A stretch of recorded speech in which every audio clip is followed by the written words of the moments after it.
नमस्कार दोस्तों, my self Raghav आपका हार्दिक स्वागत करते हैं एग्जाम टारगेट ऑनलाइन प्लेटफॉर्म में।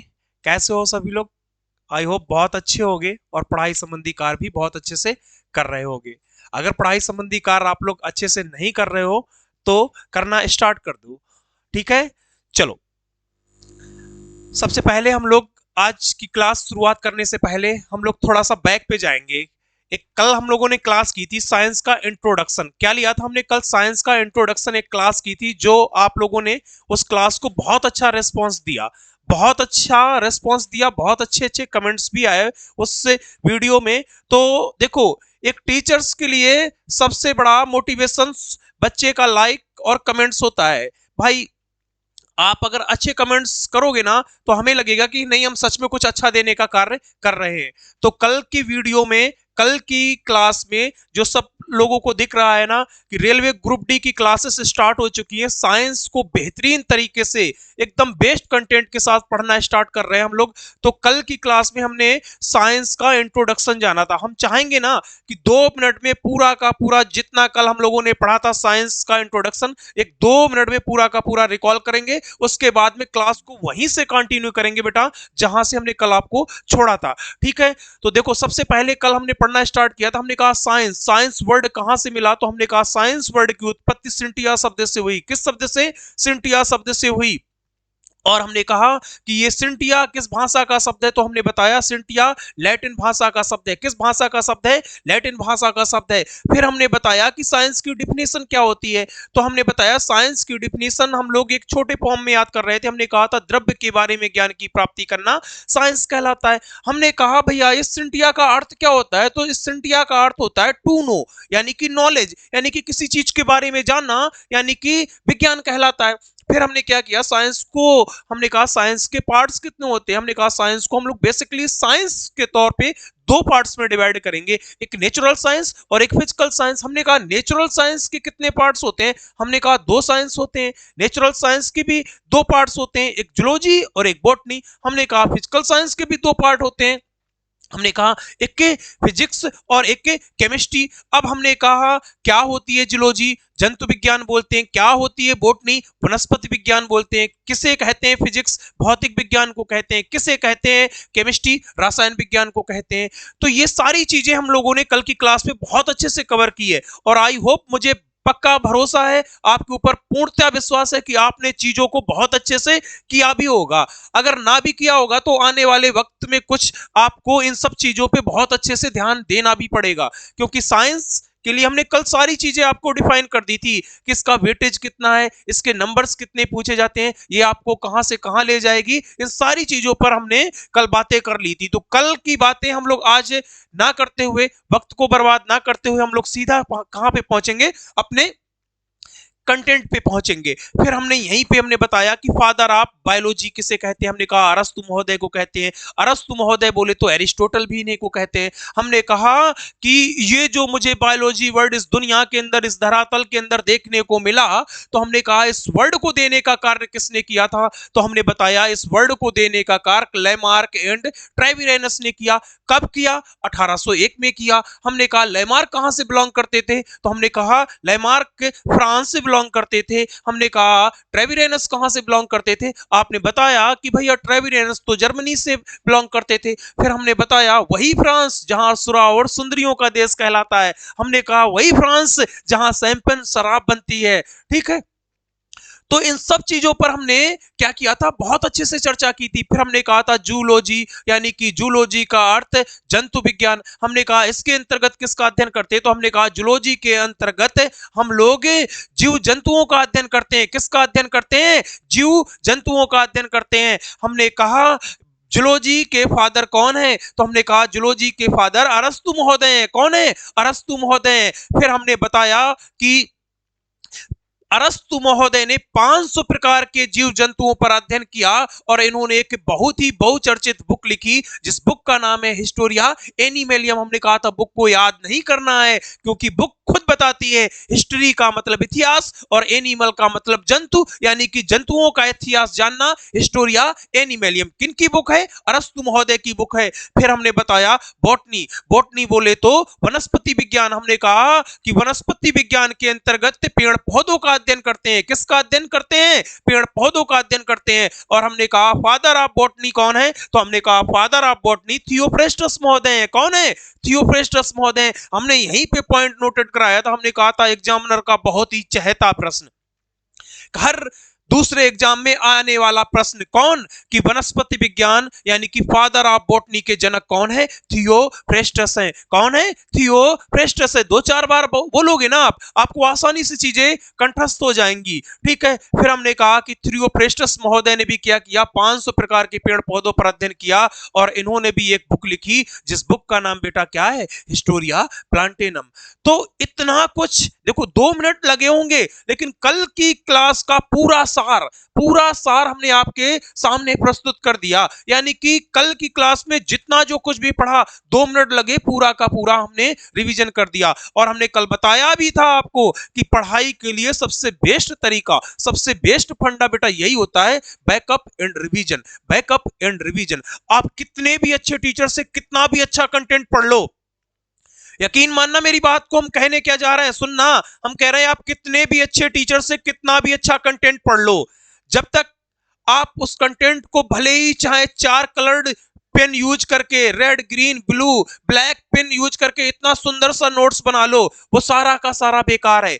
जब तक आपको चीजें आपके माइंड पे सेटअप नहीं होंगी, जब तक चीजें आपको याद नहीं होंगी, तो वो सारा कितना भी अच्छा टीचर हो, कितना भी बेस्ट कंटेंट हो, आप सारा का सारा आपका बेकार है। तो हमारा कहने का एक सीधा सा अर्थ यही है कि आप थोड़ा सा पढ़ो, बट आपके अगर माइंड में वो चीजें बैठ गई, तो आप ये समझना कि वो पढ़ाई आपके लिए कारगर साबित हो रही है। किस लिए? क्योंकि आपको उन चीजों के बारे में एक एक पॉइंट पता है। तो देखो, कल की क्लास का हमने सारा सब कुछ आपके सामने प्रस्तुत कर दिया। ठीक है।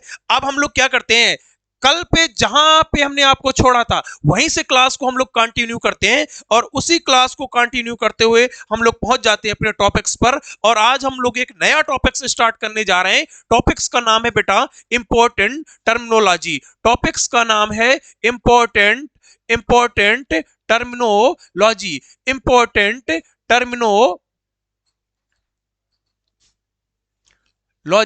इंपॉर्टेंट टर्मिनोलॉजी, यानी कि इसको हम लोग कहते हैं हिंदी में महत्वपूर्ण महत्वपूर्ण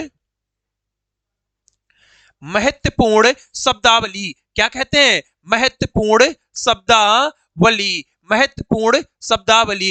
इंपॉर्टेंट टर्मिनोलॉजी हम लोग पढ़ने जा रहे हैं। इंपॉर्टेंट टर्मिनोलॉजी बोले तो हमने कहा महत्वपूर्ण शब्दावली। क्या कहते हैं इसको हिंदी में? महत्वपूर्ण शब्दावली। क्या कहते हैं? महत्वपूर्ण शब्दावली। तो हम लोग देखो, हम चाहते ना तो आपको सेल से स्टार्ट कर दे। मोस्टली टीचर्स क्या करते हैं, डालो बायोलॉजी मतलब सेल, सेल मतलब कोशिका, लेकिन हम नहीं ऐसा करने वाले हैं। हम वो चीज पहले पढ़ने जा रहे हैं। हमें बायोलॉजी का आधार पता होना चाहिए कि बायोलॉजी के वर्ड ये किससे रिलेटेड होते हैं, हमें ये पता होना चाहिए। हमें पता होना चाहिए कि ये बायोलॉजी के ये वर्ड किससे रिलेटेड है। अगर हाइड्रो है तो पानी है, अगर हाइग्रो है तो आर्द्रता है, अगर जीरो है तो सूखा है। तो देखो, हमें बहुत अच्छे से पता है कि आपको ये चीजें बड़ी अजीब सी लगेंगी, और फर्स्ट टाइम पढ़ोगे तो आप एक बार सोचोगे भी कि भैया क्या पढ़ा रहे हो, ये आता भी है कुछ, ये मेरे पार्ट्स का सिलेबस है भी या नहीं है। तो बेटा एक बार आप सीरियस होके मेरी ये 2 3 4 क्लासेस करना, उसके बाद में इसका बेनिफिट्स हम नहीं बताएंगे, आप स्वयं बताओगे। आप स्वयं बताओगे कि सच में इस क्लास का बेनिफिट्स पूरी बायोलॉजी के अंदर देखने को मिलेगा। जब तक साइंस आपकी खत्म नहीं हो जाती है, तब तक ये क्लास आपके लिए बहुत कारगर साबित होने वाली है, बहुत महत्वपूर्ण साबित होने वाली है। तो हम चाहेंगे ना कि इस क्लास को आप बहुत धैर्य पूर्वक पढ़िएगा, इस क्लास को आप विधिवत तरीके से पढ़िएगा, एक एक फैक्ट पर ध्यान दीजिएगा, अच्छे से इस पॉइंटों को समझने की कोशिश करिएगा। और यही क्लास हमारी पूरी बायोलॉजी के अंदर बहुत अहम रोल निभाने वाली है। तो वक्त को हम लोग जया ना करते हुए हम लोग ज्यादा वक्त बर्बाद नहीं करते हैं और सीधा कहां पे पहुंच जाते हैं, टॉपिक्स पे। टॉपिक्स का नाम हमने डाला है इंपॉर्टेंट टर्मिनोलॉजी, यानी कि महत्वपूर्ण शब्दावली। ठीक है, चलो अब एक एक पॉइंट पे हम लोग सबसे पहले चर्चा करने जाएंगे। हम लोगों ने कहा टॉपिक्स का नाम है इंपॉर्टेंट टर्मिनोलॉजी, यानी कि महत्वपूर्ण शब्दावली। हम लोग पहला पॉइंट डालेंगे हाइड्रो, पहला पॉइंट डालेंगे हाइड्रो। हाइड्रो का मतलब, पहला पॉइंट हम लोगों ने डाला हाइड्रो। देखो, हाइड्रो का मतलब होता है, हाइड्रो का मतलब होता है पानी। क्या होता है? पानी। पानी बोले तो हमने कहा इसी को हम लोग कहते हैं, पानी को वाटर। पानी बोले तो वाटर। हमने कहा जहां जहां हाइड्रो, जहां जहां हाइड्रो वहां वहां पानी। यानी कि हमने कहा हाइड्रो का मतलब क्या होता है, तो सीधा सा आप बता पाओगे बेटा कि हाइड्रो का मतलब पानी होता है। क्या होता है बेटा? हाइड्रो का मतलब पानी होता है। अब देखो, जहां कहीं भी मुझे हाइड्रो लिखा मिल गया, हम तुरंत जान जाएंगे बेटा कि हाइड्रो का संबंध किससे होता है? पानी। अब इससे रिलेटेड जुड़े हुए जितने पॉइंट होंगे उन पर हम लोग चर्चा करेंगे। पहला पॉइंट, हाइड्रोफोबिया। Hydrophobia, hydrophobia. देखो, हाइड्रोफोबिया। अब एक बार आप सही से देख पा रहे होगे, आप लोग जरा गौर करके देखना। हमने बताया कि हाइड्रो का मतलब क्या होता है? पानी होता है। अब आप एक बार थोड़ा सा देखना, अच्छे से गौर करके देखना कि ये मुझे लिखा हुआ मिल गया हाइड्रो, और भैया ने बताया कि हाइड्रो का मतलब पानी होता है। क्या होता है? हाइड्रो का मतलब क्या होता है? पानी होता है। तो देखो, ये हाइड्रो लिखा मिल गया, तो अब ये दुनिया का कुछ भी हो, अब ये दुनिया का कुछ भी हो, डजंट मैटर, कोई फर्क नहीं पड़ता। ये दुनिया का कुछ भी हो, कोई फर्क नहीं पड़ता। हाइड्रोफोबिया यानी कि हाइड्रो का मतलब पानी और फोबिया का मतलब पानी से डर लगना। तो यानी कि इसका सीधा सा अर्थ हो गया पानी से डर लगना, पानी से डर लगना, पानी से डर लगना। देखो, हम लोग चीजों को समझ पा रहे होंगे कि जहां हाइड्रो वहां पानी, जहां हाइड्रो वहां पानी, जहां हाइड्रो वहां पानी। तो हाइड्रोफोबिया का सीधा सा अर्थ निकला पानी से डर लगना। अब पानी से डर मुझे कब लगता है? तो देखो, पानी से डर मुझे कब लगता है? कुत्ते के काटने से, जब रेबीज रोग हो जाता है। कुत्ते के काटने से कौन सा रोग होता है? कुत्ते के काटने से, कुत्ते के काटने से मुझे कौन सा रोग होता है? रेबीज रोग होता है। कुत्ते के काटने से कौन सा रोग होता है बेटा? रेबीज रोग होता है। कौन सा रोग? रेबीज रोग। कुत्ते के काटने से कौन सा रोग होता है? तो हमें पता चला कुत्ते के काटने से रेबीज रोग होता है। अब यहीं पे एक पॉइंट बन जाएगा, यहीं पे एक पॉइंट क्या बनेगा बेटा? यहीं पे एक पॉइंट बनेगा कि कुत्ते के काटने से भैया रेबीज रोग होता है, लेकिन छोटे छोटे स्टेप पे हम लोग जानते हुए चलेंगे। हम कहेंगे कि कुत्ते के काटने से रेबीज रोग होता है, जब रेबीज रोग जिस इंसान को हो जाता है उसको पानी से डर लगता है। सीधी सी बात है, उसको पानी से डर लगता है। अब ये कुत्ते के काटने से रेबीज रोग होता है, तो हमें ये भी पता होना चाहिए ये किस वायरस की वजह से होता है, तो उस वायरस का भी हम लोग नाम लिख लेंगे। देखो, उस वायरस का भी हम लोग क्या करेंगे? नाम लिख लेंगे, किस वायरस की वजह से होता है। तो देखो, कुत्ते के काटने से रेबीज रोग होता है, वो कौन सा वायरस होता है? तो उस वायरस का नाम होता है रेहबडो। क्या नाम होता है बेटा? उस वायरस का नाम होता है रेहबडो वायरस। क्या नाम होता है बेटा? रेहबडो वायरस। ठीक है, तो एक ये भी हमारा पॉइंट यहीं से कंप्लीट हो गया। देखो, धीरे धीरे हम लोग स्टेप टू स्टेप पढ़ने जा रहे हैं।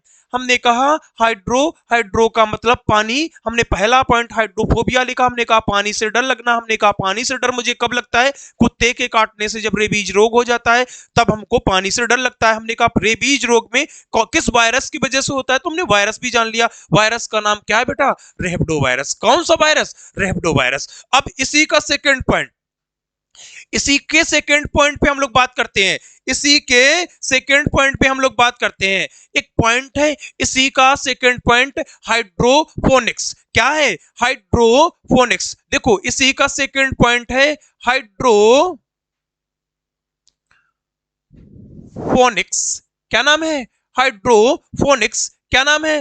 हाइड्रोफोनिक्स। अब देखो, अभी जस्ट हमने बताया कि हाइड्रो का मतलब, देखो मिल गया मुझे हाइड्रो, देखो ये मिल गया मुझे हाइड्रो।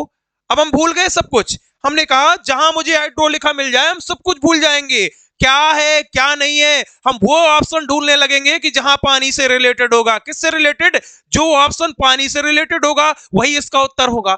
तो अगर हाइड्रोपोनिक्स लिखा हुआ मिल गया तो हमें पता होना चाहिए कि ये हाइड्रोपोनिक्स है क्या। तो ये इस तकनीक के माध्यम से पौधों का क्या है, इस तकनीक के माध्यम से पौधे क्या किए जाते हैं, उगाए जाते हैं। इस तकनीक के माध्यम से पौधे, ऐसे लिख लो, इस तकनीक के माध्यम से, हाइड्रोपोनिक्स एक तकनीक है, इस तकनीक के माध्यम से, इस तकनीक के माध्यम से, इस तकनीक के माध्यम से जल में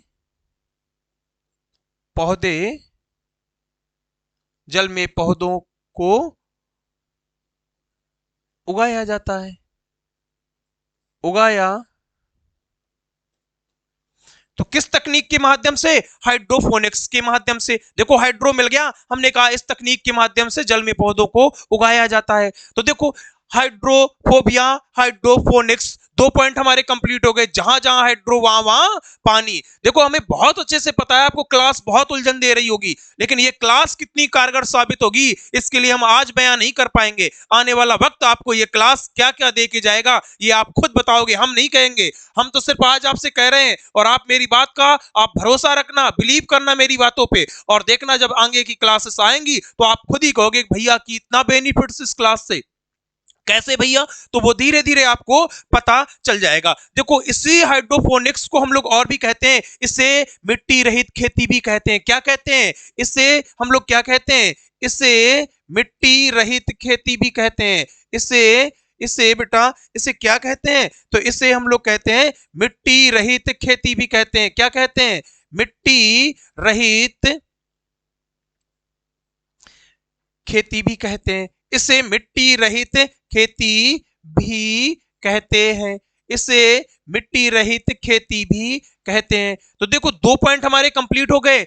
हाइड्रोफोबिया, पानी से डर लगना, कुत्ते के काटने से पानी से डर लगता है, इससे रेबीज रोग हो जाता है। रेबीज रोग जिस इंसान को होता है उसको पानी से डर लगता है। हमने कहा किस वायरस की वजह से? हमने वायरस भी बता दिया, रेबडो वायरस से रेबीज रोग होता है। हमने कहा हाइड्रोपोनिक्स, हमने कहा इस तकनीक के माध्यम से जल में पौधों को उगाया जाता है। हमने कहा इसे मिट्टी रहित क्या कहते हैं? इसे मिट्टी रहित खेती भी कहते हैं। तो देखो यहां पे हमारे 2 पॉइंट कंप्लीट हो गए। आओ चलो इसी हाइड्रो का थर्ड पॉइंट कंप्लीट करते हैं। इसी हाइड्रो का हम लोग थर्ड पॉइंट पे बात करते हैं। इसी हाइड्रो के थर्ड पॉइंट पे हम लोग बात करते हैं। हमने कहा बेटा, हमने कहा कि इसी हाइड्रो के थर्ड पॉइंट पे हम लोग बात करते हैं। कौन से पॉइंट पे? थर्ड पॉइंट पे। हम लोग एक पॉइंट और डालते हैं, हाइड्रो फाइट्स। हाइड्रोफाइट्स। देखो एक बार गौर करके देखना, एक बार अच्छे से गौर करके देखना। हाइड्रोफाइट्स, हाइड्रोफाइट्स, एक बार आप लोग अच्छे से गौर करके देखो, मुझे साफ साफ नजर आ रहा है ये इतना क्या लिखा हुआ है बेटा? हाइड्रोफाइट्स। क्या लिखा है? हाइड्रोफाइट्स। अब हम सब कुछ भूल गए, हमने अभी जस्ट बताया 1 मिनट पहले कि जहां हाइड्रो वहां पानी। तो ये दुनिया का कुछ भी होगा, हमें नहीं पता क्या है, लेकिन हमें इतना जरूर पता है कि ये जो कुछ भी होगा जल से संबंध रखेगा। किससे संबंध रखेगा? जल से संबंध रखेगा। आइए जानते हैं ये क्या है। देखो हाइड्रोफाइट्स बेटा वो होते हैं जो जल में उगने वाले प्लांट्सों को हम लोग क्या कहते हैं? हाइड्रोफाइट्स कहते हैं। जल में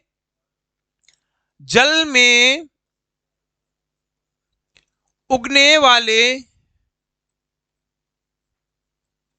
जल में उगने वाले पेड़ पौधों को, जल में उगने वाले पेड़ पौधों को, जल में उगने वाले पेड़ पौधों को क्या कहते हैं बेटा? जल में उगने वाले पेड़ पौधों को, जल में उगने वाले पेड़ पौधों को क्या कहते हैं? हाइड्रोफाइट्स कहते हैं। जल में उगने वाले पेड़ पौधों को हाइड्रो क्या कहते हैं बेटा? हाइड्रोफाइट्स कहते हैं। जल में उगने वाले पेड़ पौधों को क्या कहते हैं? हाइड्रोफाइट्स,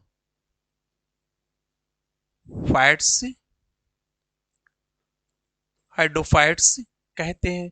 चलो ये भी हमें पता चल गया कि जल में उगने वाले पेड़ पौधों को हाइड्रोफाइट्स कहते हैं। ठीक है, आइए बात करते हैं, थोड़ा सा जान लेते हैं। देखो बहुत सारे जल में प्लांट्स, बहुत प्लांट्स अनगिनत प्लांट्स जल में उगते हैं, लेकिन हम कुछ ऐसे दो चार एग्जांपल्स हैं जिनके बारे में हम बात करेंगे, और इनके बारे में बात करना बनता भी है क्योंकि यहां से किसी ना किसी एग्जाम में आपको एक दो क्वेश्चंस मिल ही जाएंगे। तो हम क्यों ना इसको कवर करते हुए चलते हैं। देखो, बताओ जल में उगने वाले पेड़ पौधे कौन कौन होते हैं। देखो, कमल, सिंघाड़ा, गुल्फिया,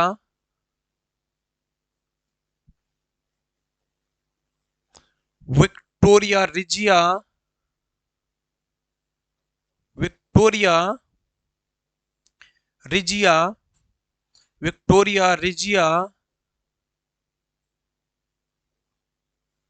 और जल कुंभी। जल कुंभी, कौन सा? जल कुंभी, जल कुंभी। ठीक है। देखो, और भी होते हैं, हाइड्रला भी होता है। कौन होता है? हाइड्रला, हाइड्रला। ठीक है, हाइड्रला कौन सा बेटा? हाइड्रला कौन सा? हाइड्रला।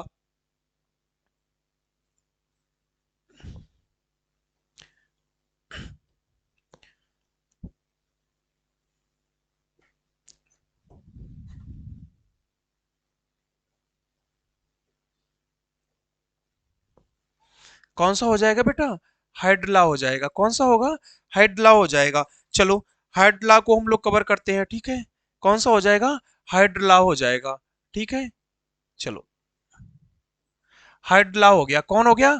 हाइड्रला हो गया। ठीक, चलो, तो ये हमें पता चल गया कि जल में उगने वाले पेड़ पौधे हैं कमल, सिंघाड़ा, वुल्फिया, हाइड्रला, विक्टोरिया रिजिया, जलकुंभी।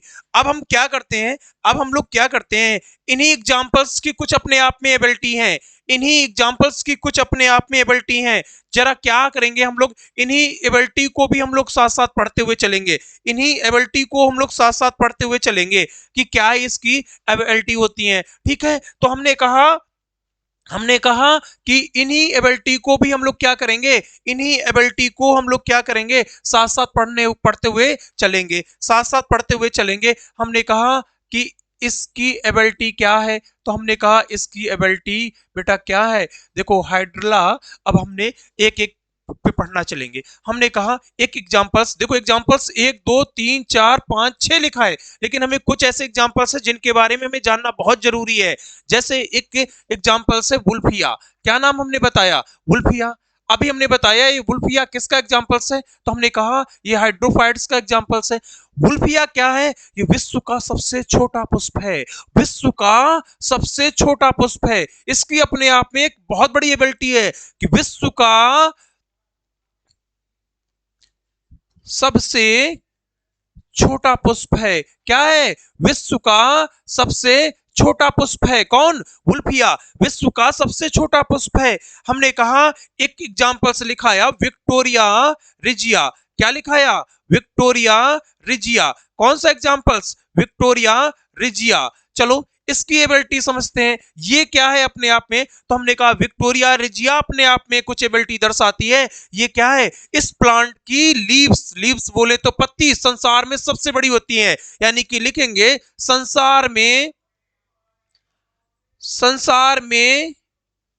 इसकी पत्ती, संसार में इसकी पत्ती सबसे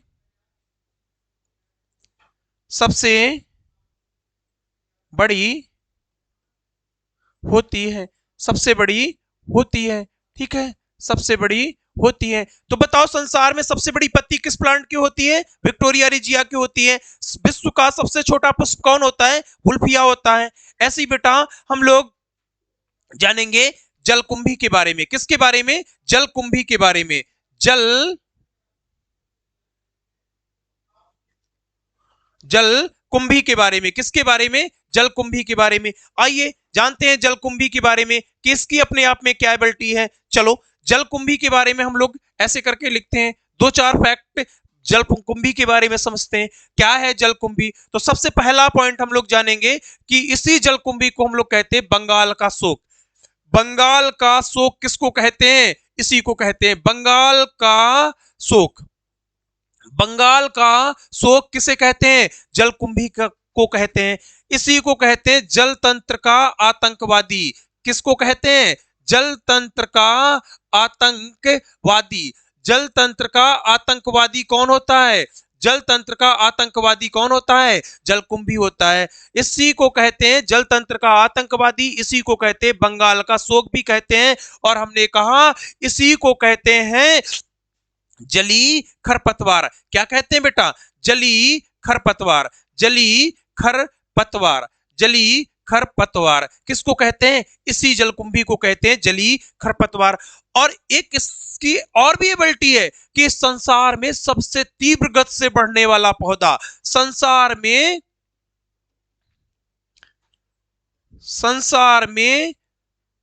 सबसे तीव्र गति से, संसार में सबसे तीव्र गति से बढ़ने वाला पौधा, संसार में सबसे तीव्र गति से बढ़ने वाला पौधा कौन है?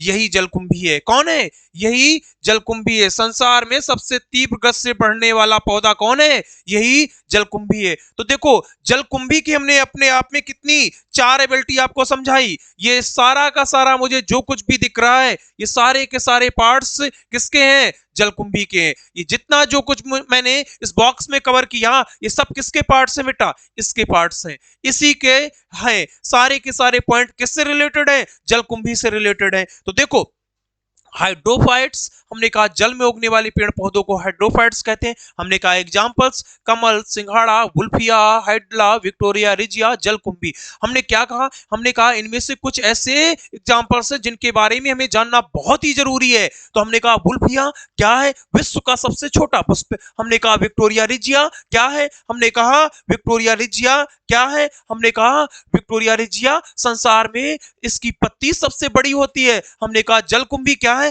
बंगाल का शोक, जलतंत्र का आतंकवादी, जलीय खरपतवार और संसार में सबसे तीव्र गति से बढ़ने वाला पौधा। अब हम लोग क्या करते हैं बेटा?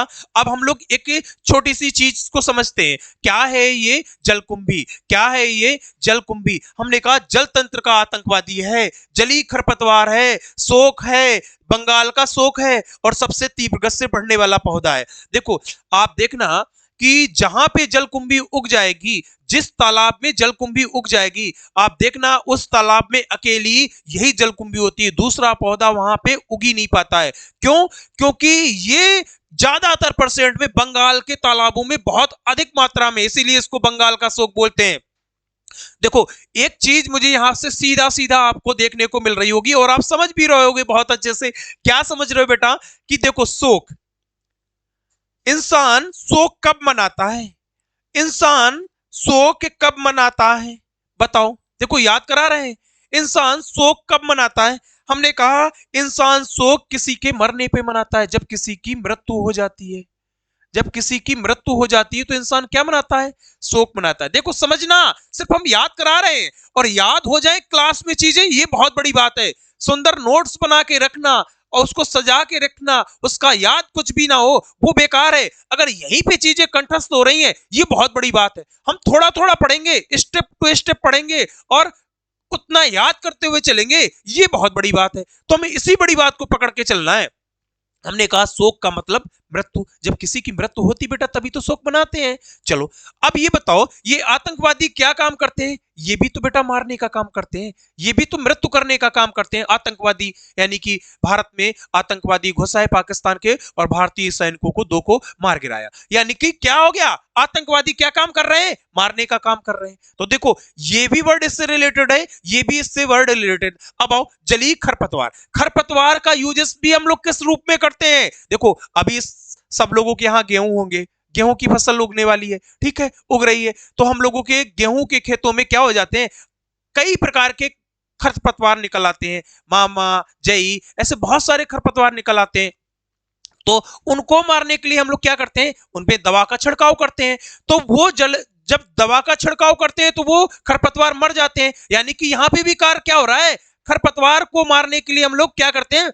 दवाओं का यूजेस करते हैं। तो खरपतवार का मतलब मारना, खरपतवार का मतलब मारना। तो यानी कि यहां भी ये भी वर्ड किससे रिलेटेड हो गया? ये भी वर्ड मरने से रिलेटेड, यानी कि मृत्यु से रिलेटेड हो गया। अब हमें ये पॉइंट याद नहीं करना पड़ेगा। देखो खरपतवार मारने के यूज में, आतंकवादी भी मारने के लिए और शोक मरने पे, शोक भी मरने पे। तो तीनों पॉइंट मुझे एक से मिलते हुए नजर आ रहे हैं। और तो हमें ऐसे याद नहीं करना पड़ेगा, जहां मरने जैसी बातें हो वहां पे जलकुंभी। अब बात आई कि संसार में सबसे तीव्र गति से बढ़ने वाला पौधा। हमने बताया कि जिस भी प्लांट्स में ये पौधा उग जाएगा, जिस भी तालाब में ये पौधा उग जाएगा, वहां पे किसी दूसरे पौधे को उगने नहीं देता है। क्योंकि जो इसकी जड़ों की जो मात्रा होती है ना, वो इतनी सघन होती है, इतनी सघन होती है कि अगर कोई दूसरा पौधा जरूरत भी करता है उठने के लिए, वो ये सोचता भी है कि हम भी यहीं से निकल आए, तो ये इसकी जड़ें क्या करती हैं, उसके ऊपर फैल जाती हैं और उस पौधे को वहीं का वहीं मार देती हैं। इसीलिए इसको कहते हैं जल तंत्र का आतंकवादी।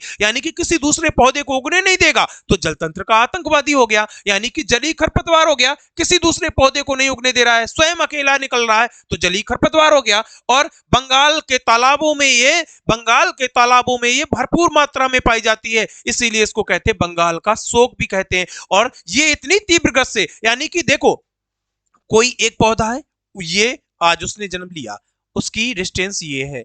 और कोई एक दूसरा पौधा है, जलकुंभी ने भी जन्म लिया, जलकुंभी ने भी जन्म लिया, वो भी उसकी डिस्टेंस ये है। लेकिन कल जब वक्त होगा तो ये पौधा हो सकता है इतना बड़ा हो जाए, लेकिन जलकुंभी इतना बड़ा हो जाएगी और फिर ये इसके ऊपर बैठ के इसको वहीं का वहीं खत्म कर देगी। क्या करेगी? वहीं का वहीं खत्म कर देगी। यानी कि इसकी जो बढ़ने की जो तीव्र गति है वो औरों पौधों से बहुत ज्यादा है। संसार में सबसे तीव्र गति से बढ़ने वाला पौधा है। तो देखो, हमने हाइड्रो से रिलेटेड क्या क्या समझा, एक बार मेरे साथ रिकॉल करो, एक बार पूरा का पूरा मेरे साथ रिकॉल करो। देखो, हाइड्रो से रिलेटेड हमने जो जो कुछ भी पढ़ा, एक बार मेरे साथ रिकॉल करना। देखो, हमने आज की चैप्टर्स को, हमें भले ही हम लोग स्लो पढ़ रहे हैं, धीरे धीरे पढ़ रहे हैं, लेकिन चीजों को बहुत अच्छे से कवर करते हुए चल रहे हैं। यकीन मानना मेरी बात को, और ये बहुत बेनिफिट्स की चीजें हैं, आपको बहुत कुछ करा के दे जाएंगी। ठीक है, देखो, हमने कहा इंपॉर्टेंट टर्मिनोलॉजी, हमने कहा महत्वपूर्ण शब्दावली, हमने कहा जहां जहां हाइड्रो वहां वहां पानी, जहां हाइड्रो लिखा मिलेगा हम तुरंत जान जाएंगे ये पानी से रिलेटेड है। हमने कहा हाइड्रोफोबिया, हाइड्रो लिखा मिल गया, हमने कहा हाइड्रोफोबिया का मतलब होता है पानी से डर लगना। हमने कहा पानी से डर कब लगता है? जब कुत्ते के काटने से रेबीज रोग होता है तो उस इंसान को पानी से डर लगता है। हमने कहा किस वायरस से होता है? हमने कहा रेबडो वायरस से होता है। हमने कहा कि सेकेंड नंबर हाइड्रोफोनिक्स, हमने कहा ये हाइड्रोफोनिक्स क्या है? तो हमने कहा ये एक प्रकार की तकनीक है, इसके माध्यम से जल में पौधों को उगाया जाता है। ठीक है, फिर हमने कहा इसे मिट्टी रहित खेती भी कहते हैं। इसे क्या कहते हैं? इसे मिट्टी रहित खेती भी कहते हैं। अब हमने कहा हाइड्रोफाइट्स, हमने कहा क्या होता है हाइड्रोफाइट्स? जहां हाइड्रो मिल गया हमने समझ गया इसका संबंध जल से होगा। हमने कहा जल में उगने वाले पेड़ पौधों को हाइड्रोफाइट्स कहते हैं। हमने कहा इसके एग्जांपल्स कमल, सिंघाड़ा, वुल्फिया, हाइड्ला, विक्टोरिया रिजिया, जलकुंभी। अब हमने बताया कि इनमें से कुछ एग्जांपल्स, जैसे वुल्फिया हो गया, जैसे कौन हो गया? जैसे वुल्फिया हो गया, ये हो गया वुल्फिया, और ये हो गया विक्टोरिया रिजिया, और ये हो गया जलकुंभी। इनकी हमने अपने आप में एबिलिटी बता दी। जैसे हम लोग जान लेंगे सिंघाड़ा, सिंघाड़ा को इंग्लिश में क्या कहते हैं? बताओ, सिंघाड़ा को इंग्लिश में क्या कहते हैं? तो देखो, सिंघाड़ा कहां उगता है? बताओ, सिंघाड़ा जल में उगता है, जल में उगता है। तो जल में कहां उगता है?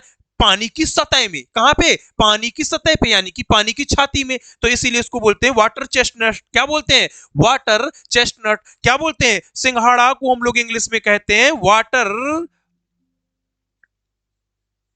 चेस्टनट। ठीक है, वाटर चेस्टनट, यानी कि चेस्ट का मतलब छाती, यानी कि पानी की छाती में उगने वाला सिंघाड़ा। ठीक है, तो इनकी हमने एबिलिटी जानी। हमने कहा क्या होती है वुल्फिया? हमने कहा वुल्फिया विश्व का सबसे छोटा पुष्प है। हमने कहा विक्टोरिया रिजिया संसार में सबसे बड़ी पत्ती, इसी संसार में इसकी पत्ती सबसे बड़ी होती है। हमने कहा जलकुंभी बंगाल का शोक, शोक मरने पे। हमने कहा आतंकवादी, मारने का काम। हमने कहा खरपतवार, मारने के लिए। तो तीनों मृत्यु से रिलेटेड, तीनों मरने से रिलेटेड। हमने कहा बंगाल का शोक, जलतंत्र का आतंकवादी, जलीय खरपतवार, और संसार में सबसे तीव्र गति से बढ़ने वाला पौधा कौन है? जलकुंभी। तो ये बताओ, अब मुझे बताओ, आप हाइड्रो से रिलेटेड आप चीजों को बहुत अच्छे से कवर कर लिए होंगे। आपको समझ भी आ गया होगा कि हाइड्रो का मतलब असली में क्या होता है और ये मुझे क्या दे के जाएगा। अब मुझे कहीं लिखा मिल जाए, कहीं मुझे लिखा मिल जाए कि बताओ जल में उगने वाले पेड़ पौधों को क्या कहते हैं, हम बता देंगे हाइड्रोफाइट्स कहते हैं,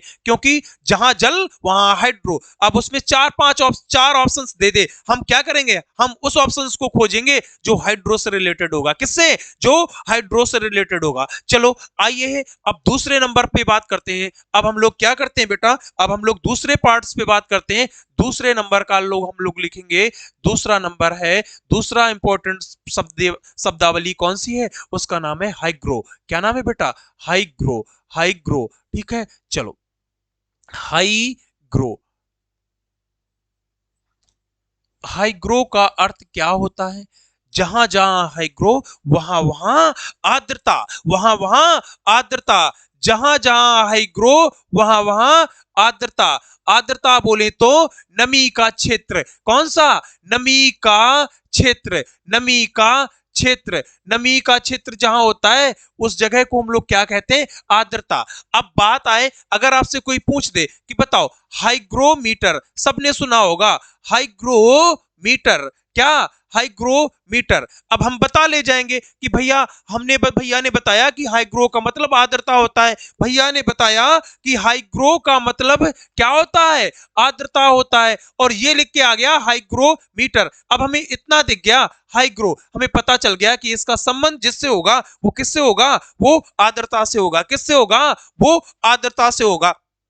अब हमने कहा कि हाइग्रोमीटर के अंतर्गत क्या मापते हैं, तो आर्द्रता मापने का यंत्र है, आर्द्रता मापने का यंत्र है, नमी के क्षेत्र का टेम्परेचर मापने का यंत्र कौन है, यही है। हाइग्रोमीटर से क्या मापते हैं, आर्द्रता मापने का यंत्र है। क्या है, आर्द्रता मापने का यंत्र है, आर्द्रता मापने का यंत्र है। कौन सा यंत्र है, आर्द्रता मापने का यंत्र है हाइग्रोमीटर। हाइग्रोमीटर के माध्यम से क्या मापते हैं बेटा, तो आर्द्रता मापते हैं। क्या मापते हैं, आर्द्रता मापते हैं। तो हाइग्रो होगा तो आर्द्रता होगी, हाइड्रो होगा तो जल होगा, पानी होगा। तो देखो दो कॉन्सेप्ट हमारे क्लियर हो गए।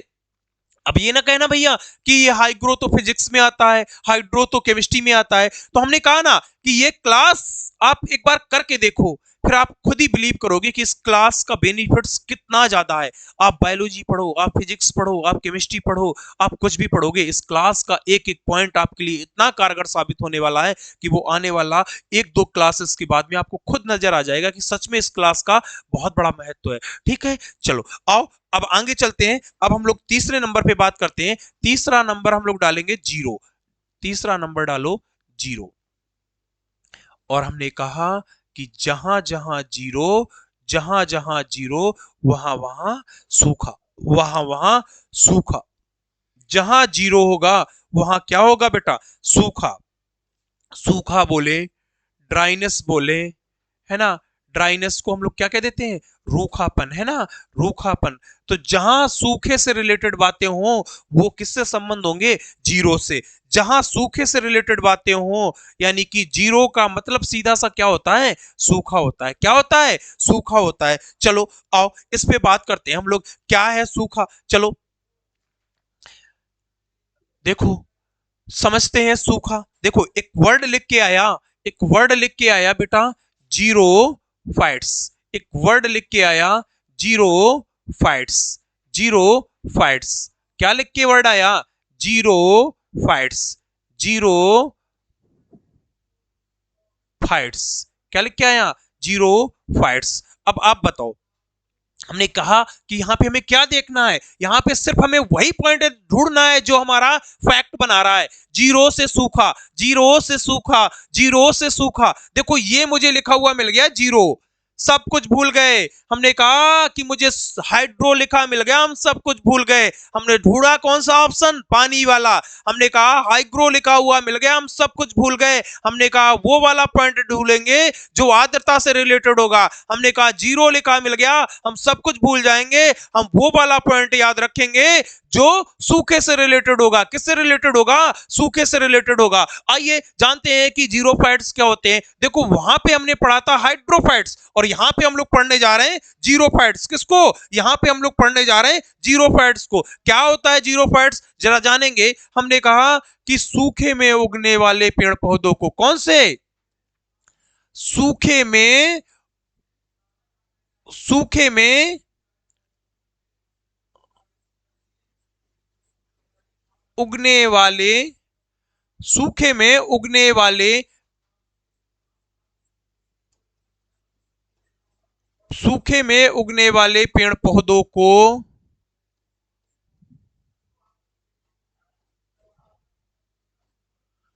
जीरो फाइट्स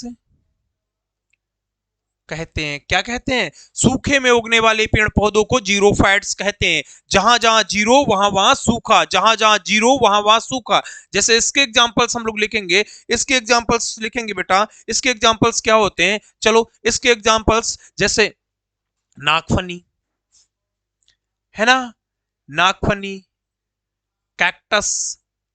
कौन से? कैक्टस।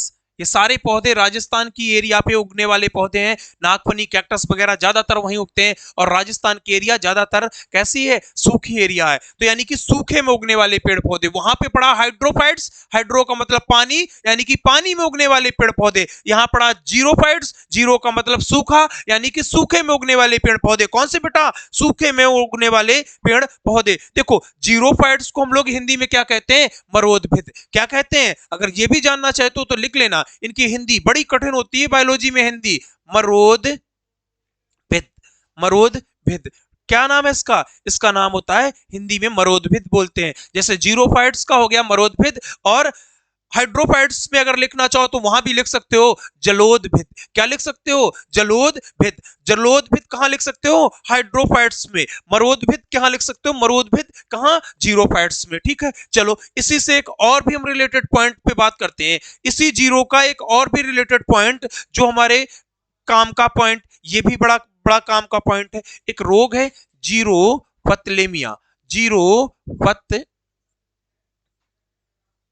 जीरो पतलेमिया। कौन सा रोग बेटा? जीरो पतलेमिया। अब याद करो, देखो मिल गया मुझे वर्ड। देखो कुछ नहीं खोजना है, हमने उतनी देर से क्या कर रहे हैं? हम सिर्फ बस उस वर्ड को खोजने की कोशिश कर रहे हैं जिससे हमारा सारा का सारा सब कुछ निकल रहा है। जीरो मिल गया, हमने कहा सब कुछ भूल गए। हमने कहा सब कुछ भूल गए, कुछ नहीं याद करना है। देखो जीरो मिल गया, हमें पता चल गया कि जीरो का मतलब भैया ने बताया सूखा। तो यानी कि राम जाने ये जो कुछ भी होगा सूखा होगा। क्या होगा? ये जो कुछ भी होगा भगवान की कृपा से क्या भी हो, लेकिन ये सूखा होगा। तो देखो जीरोपथलेमिया क्या है? एक आंख में होने वाला रोग है। क्या है? जीरोपथलेमिया क्या है? आंख में होने वाला रोग है। आंख में होने वाला क्या है बेटा? आंख में होने वाला रोग है। क्या हो जाता है आंख के चारों तरफ? आंख के चारों तरफ ड्राइनेस आ जाती है। आंख के चारों तरफ क्या हो जाता है? रूखापन हो जाता है। क्या हो जाता है? जैसे ये आंख है ना, कभी कभार हम देखते हैं ना कि आंख के चारों तरफ क्या हो जाती है? ड्राइनेस हो जाती है, रूखा रूखापन लगने लगता है। वो कौन सा रोग है? जीरोपथलेमिया रोग है। आंख में होने वाला रोग है। आंख के चारों तरफ क्या हो जाता है बेटा? ड्राइनेस हो जाती है। क्या हो जाती है? ड्राइनेस हो जाती है। तो देखो जीरो, जीरो का मतलब सूखा, पतलेमिया, पतलेमिया का मतलब आंख में होने वाला रोग, यानी कि आंख में होने वाला रोग है। जो क्या होता है? आंख के चारों तरफ क्या हो जाता है बेटा? रूखापन। क्या हो जाता है? तो चाहे रूखापन लिख के आए, चाहे सूखापन लिख के आए, चाहे ड्राइनेस लिख के आए, सब है तो बेटा एक ही, सब है तो एक ही। तो हमें पता चला जीरोपथलेमिया आंख में होने वाला रोग है। ये किस विटामिन की कमी से होता है? ये किस विटामिन की कमी से होता है? तो हम लोग ये भी जान लेंगे, जीरोपथलेमिया रोग विटामिन ए की कमी से होता है। किससे होता है? विटामिन ए की कमी से होता है। जीरोपथलेमिया रोग किस विटामिन की कमी से होता है? तो हम बताएंगे बेटा कि विटामिन जीरोपथलेमिया रोग किसकी कमी से होता है? तो हमने कहा जीरोपथलेमिया रोग विटामिन से किसकी कमी से होता है? ए की कमी से होता है। थोड़ा सा विटामिन ए पे चर्चा कर लें क्या? चलो लगे हाथ यहाँ पे भी विटामिन ए पे चर्चा कर लेते हैं। देखो जो पॉइंट हमें मिलता जा रहा है, हम लोग उसको कवर करते हुए जा रहे हैं। चलो विटामिन ए पे थोड़ी सी चर्चा कर लेते हैं, थोड़ा सा बिल्कुल विटामिन ए पे चर्चा कर लेते हैं। हमारी काम की चीज है, और विटामिन एक ऐसा टॉपिक है जहां से आप कोई भी दुनिया का एग्जाम दीजिए, आपको पक्का कहीं ना कहीं एक दो पॉइंट बहुत ही देखने को मिल ही जाएंगे। पढ़ाएंगे विटामिन, बहुत अच्छे से पढ़ाएंगे। पढ़ा होगा आपने औरों से, जैसे भी पढ़ा होगा, लेकिन आप हमसे एक बार विटामिन पढ़ोगे ना, तो आपको खुद ही रियलाइज हो जाएगा कि हाँ भैया ऐसा भी कुछ होता है, ऐसे भी कुछ पॉइंट होते हैं। तो देखो सब बताते हैं दुनिया में। आप कोई भी बुक्स उठा लीजिएगा जाके, नॉर्मल बुक्स उठा लीजिएगा जाके, आप देखिएगा जाके विटामिन ए का रासायनिक नाम क्या होता है? विटामिन ए का रासायनिक नाम क्या होता है? विटामिन ए का रासायनिक नाम क्या होता है? तो हर बच्चे के मुंह में जवाब होगा, हर बच्चे के मुंह में जवाब होगा भैया रेटिनॉल होता है। क्या होता है? विटामिन ए का रासायनिक नाम रेटिनॉल होता है। क्या होता है? रेटिनॉल होता है। छोड़ दो रेटिनॉल, जो सबको पता है वो तो हमें ऑलरेडी पता ही होना चाहिए, जो औरों को नहीं पता है हमें वो भी पता होना चाहिए।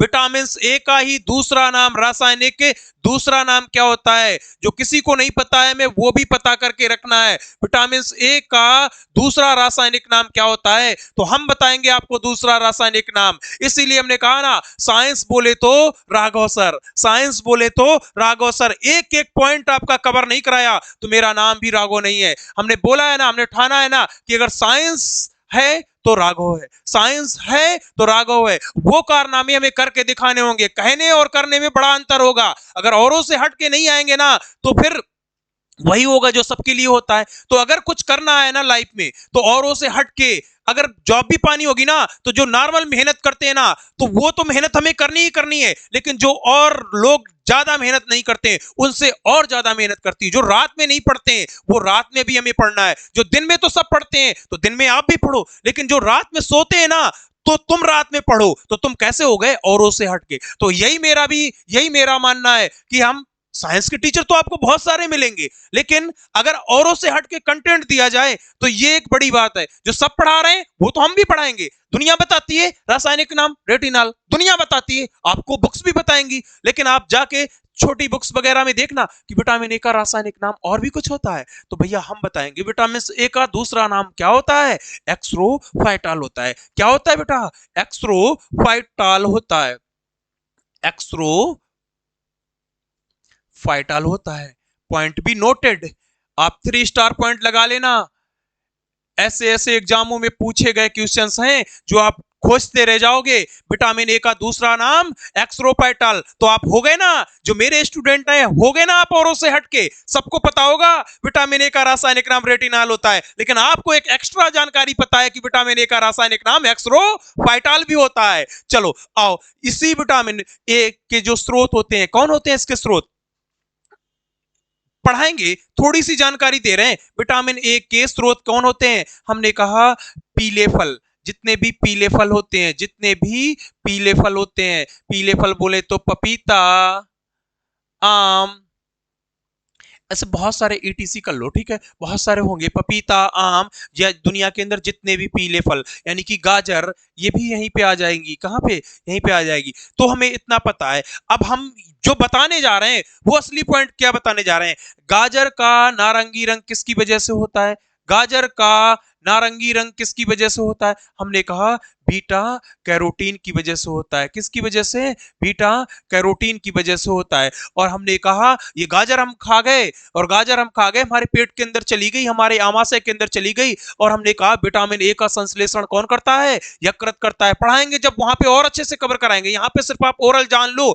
ये एक पॉइंट बहुत इंपॉर्टेंट पता चल गया। एक पॉइंट और इंपॉर्टेंट जान लो, हमने कहा बीटा कैरोटीन खा गए, गाजर खा गए मतलब बीटा कैरोटीन खा गए, और हमने कहा विटामिन ए का संश्लेषण कहां होता है, यकृत में होता है। विटामिन ए का संश्लेषण कहां होता है, यकृत में। कहां होता है, यकृत में। विटामिन ए का संश्लेषण, विटामिन ए का संश्लेषण कहां होता है, यकृत में होता है। विटामिन ए का संश्लेषण कहां होता है, यकृत में होता है। और जैसे ही ये बीटा कैरोटीन हमारे यकृत में पहुंची तो यकृत ने इसको क्या किया, विटामिन ए में परिवर्तित कर दिया। किस में परिवर्तित कर दिया, विटामिन ए में परिवर्तित कर दिया। इसीलिए बीटा कैरोटीन को, बहुत important point, 3 star point, beta carotene को विटामिन ए का पूर्वज कहते हैं। क्या कहते हैं, पूर्वज कहते हैं। आप खोजना, सर्च करना, लाना, दिखाना कि ऐसे ऐसे वर्ड आपको कहीं मिलेंगे विटामिन।